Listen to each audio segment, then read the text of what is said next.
A Triad family is still looking for answers after losing loved ones just 2 days after Christmas. Investigators say a Davidson County couple was shot and killed inside their mobile home, and then it was set on fire with their bodies still there. Now, WFMY News 2's Adoria Chumba learned the family is offering more reward money to help find the killer.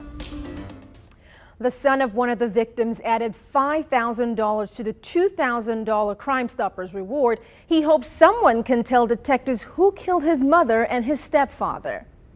I would just want to know why. I would ask them,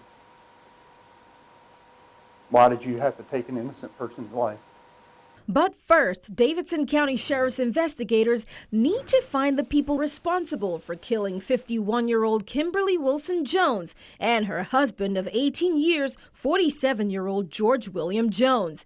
Investigators say someone shot and killed them on December 27th. We lost a nana and a pawpaw, a mother and a father, a sister and a brother, and a son and a daughter. Both were found by firefighters inside their burnt-out mobile home on Goble Road in Thomasville. We just couldn't think why anybody would want to hurt them, why they would want to do this. They would have given anybody the shirt off their backs to help them. This was a senseless act, and we want to know what you know. We need your help in this matter. Sheriff Simmons says investigators have leads, but no suspect yet. Now, a $7,000 reward could change that. We're hoping that with the community's help, that we can have some semblance of peace and closure.